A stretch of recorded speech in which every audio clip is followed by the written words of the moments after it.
মাত্র 500 টাকার জন্য মাকে হত্যা করেছেন। বেশ কয়েকদিন ধরেই সোশ্যাল মিডিয়ায় উত্তাপ ছড়াচ্ছে এই ভিডিওটি। হৃদয় বিদারক ঘটনার এই 500 টাকার জন্য মাকে খুন করেছে, এই ঘটনাটা বেশ কিছুদিন ধরেই সোশ্যাল মিডিয়ায় উত্তাপ ছড়াচ্ছে। তবে এখনো যেন এর শেষ দেখাই হয়নি।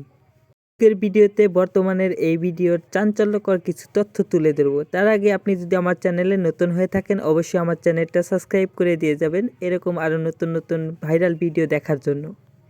এটির মূল টপিক হলো এই ছেলেটি একটি মাদ্রাসায় পড়ে, কিন্তু তার মাকে হত্যার দায়ে 500 টাকার জন্য তার মাকে হত্যার দায়ে র্যাব তাকে গ্রেপ্তার করে নিয়ে যায় এবং ছেলেটি তা স্বীকারও করে নেয়, র্যাব তা জানিয়েছিল।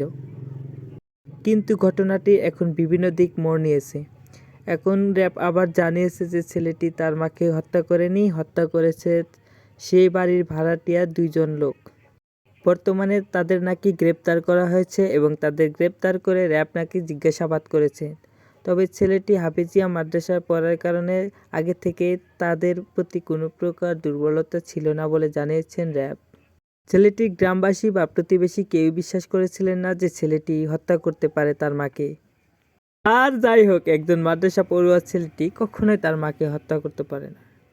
ছেলেটি বর্তমানে আইনের প্রতি খুবই হতাশ, দুঃখজনক ঘটনা বলে মনে করেছেন, কারণ সঠিক তদন্ত না করেই ছেলেটিকে এত বড় দোষারোপ করা আসলে ঠিক হয়নি, বিশেষজ্ঞরা মনে করছেন। যাই হোক, বর্তমানে ছেলেটির মার যারা আসল খুনি তাদেরকে ধরা পড়েছে এবং ছেলেটি যে এর থেকে রেহাই পেয়েছেন সেজন্য সবাই তিনি আল্লাহর কাছে শুকরিয়া আদায় করেছেন এবং গ্রামবাসী অনেক খুশি হয়েছে। বর্তমানে যারা আসল খুনি তাদেরকে জিজ্ঞাসাবাদ চলছে, আসলে আরও রহস্য সামনে দেখতে পারবেন। ধন্যবাদ।